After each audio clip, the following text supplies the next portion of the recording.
everybody. I'm Diane Brady. I'm here with Margaret Anadu, who is a senior partner at Vistria Group. Margaret, welcome. Thank you so much for having me. We are at the Milken Institute Global Conference. Less people think we are just hanging out in the lobby of a random hotel here. Tell me about your mission at Vistria Group. Real estate, broad portfolio. What are you doing there?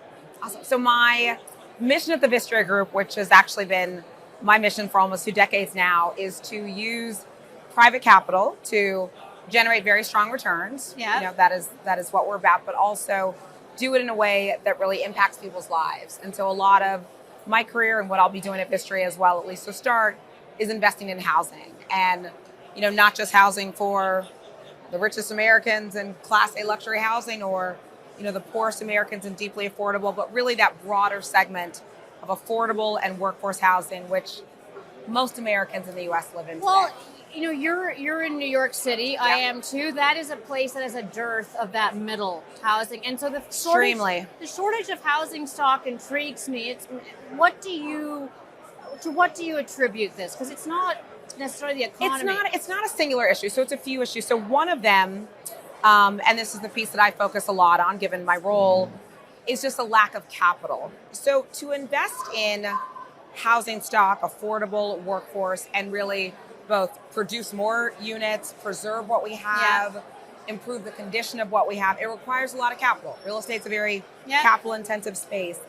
And it's one where investors broadly have shied away. People love to invest in shiny new luxury, multifamily in gateway cities in the Sun Belt. And that is where, if you believe it, since the global financial crisis, almost 80% of our capital has flown to really house the top 10% of Americans. And so there hasn't been the attention, the capital, the investing in this housing stock for the rest of Americans. So there's that. And then two, another issue, and this one I think is an even stickier problem, is the cost to produce housing that is affordable to your teacher and your bus driver and your grocery store worker. Labor cost plus material cost. It doesn't add up between the labor, the cost, the soft costs, the NIMBYism, and the time that takes to get through entitlement. For those who don't know, basically, not in my backyard. Not in my backyard. Do not build that massive apartment. And I think everyone knows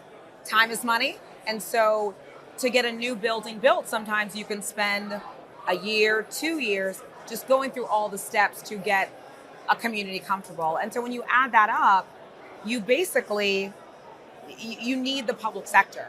So on private sector cost of capital, we can't really build new housing that is affordable for most Americans without government involvement, without that public-private partnership subsidy, whether that's through tax abatements, subsidy, revenue contracts. And so it has to be a partnership. And we've seen that partnership, we've seen it happening. More and more. And it's 3 levels as well. Obviously, municipal, you've got the state, you've got the federal.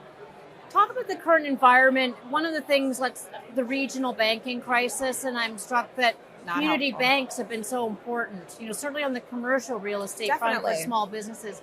Is it as important, when you look at what's happening with residential housing? It is. So there are 2 pieces of it that I find really important. One, and you love that old cliche, real estate's really local. And so some of these community banks and either regional banks, when they invest in their markets, they do just have a different knowledge about the neighborhoods, the needs at a very granular level, sometimes block to block. And so when you pull capital out of those intermediaries, those banks, you lose some of that dollars that comes with the real knowledge. And then the second piece is just scale. So we focus a lot on the big banks, Chase, Bank of America, like these institutions, which are a huge part of commercial real estate lending. We now call them.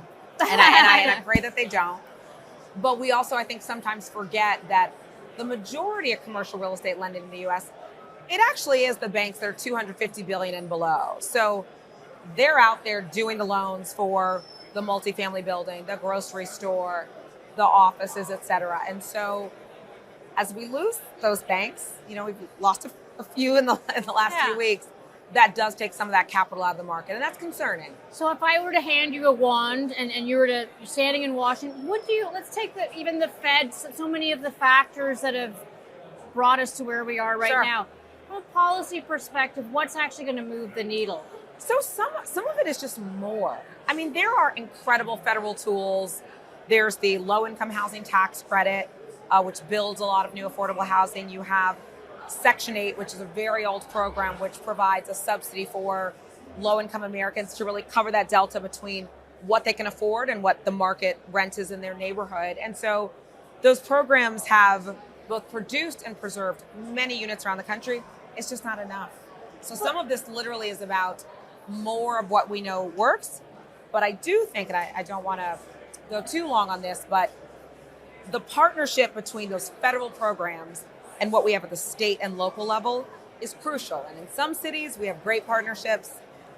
In some places, we don't have partnerships at all. Is it very red state, blue state, when you look at the division? You know, there's some outliers. I think sometimes it does fall along those lines, but I'll give a great example, which may surprise some folks. Florida actually just back in, I think it was the end of March, passed an incredibly large affordable housing bill. It's close to $800 million. It was creative in its approach. And so you might think, well, I'm not going to expect that out of Florida, but I was actually pretty excited about the legislation. I just met a real estate investor who said Florida, New York, and California are three places he would never invest for climate risk reasons.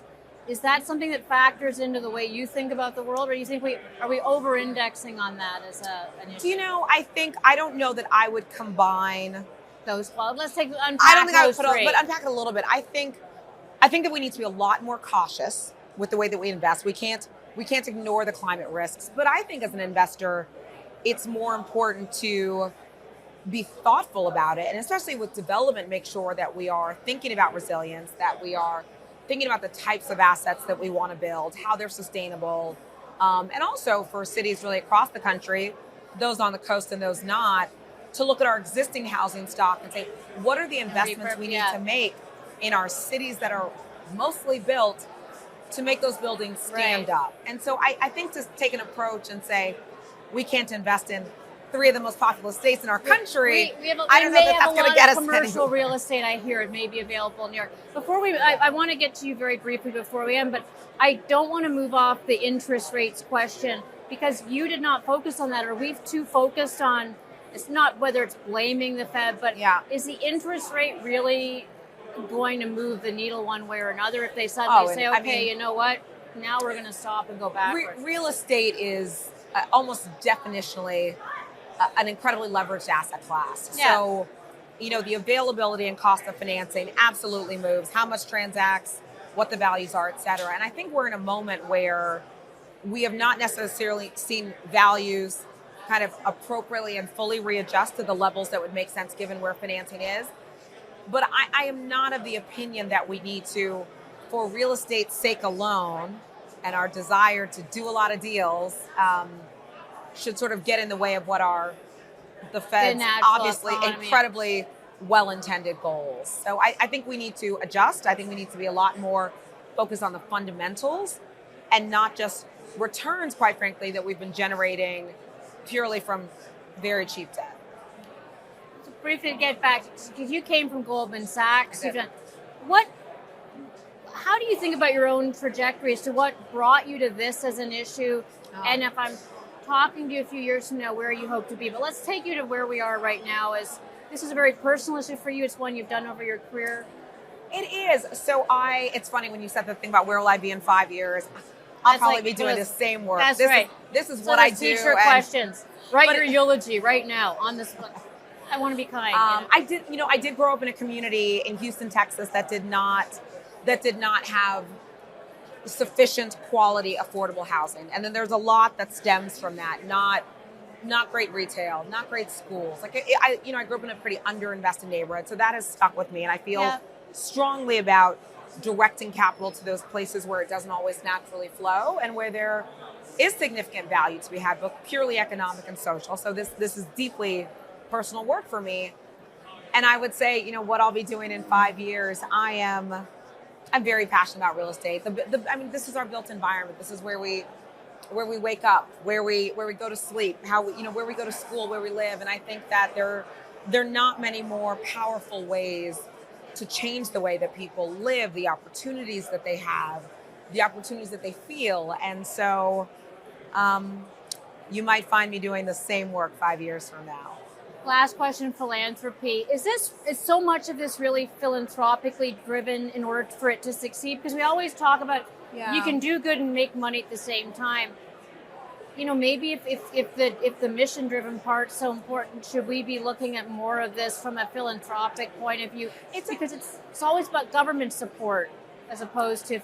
Yeah, it's a great question. I have a lot of both kind of faith and admiration for philanthropy. I think it plays an incredible role in so many of our, the challenges that we face, both as in the U.S. and globally. When I think about housing, I'm really focused and optimistic about how purely market-driven capital can play a role, and there's very genuine and authentic impact to be had. I mean, there's not a more, at least in my view, a more kind of change for a family or an individual than when you can make their single largest expense one that they can really responsibly afford and allow them the ability to invest more in their education and their health and starting a business. So there's incredible impact to be had. That said, I think my pitch to investors, which I'm not pitching, but if I were to, whatever money I have I'm not going to be in the room when you're pitching. But if I were to kind of make the case to investors, investing in affordable and workforce housing, when done right with the public sector, you're investing in an incredible supply-demand imbalance. Like, stepping back from real estate, what do you want? You want to invest in assets, products, places where there's incredible demand. It's insatiable, it's sticky, it creates stable revenues, it's defensive. And so for those who care about the impact, I applaud them. I care about it a lot. But for those who don't, investing in affordable and workforce and mixed income housing in our country, it's just incredibly smart. So great. I think I'm sold. So that's a good pitch and one we should, I think, keep making regardless of the environment. I'm certainly going to. Excellent. Thanks for joining us, Margaret. Thanks for having me.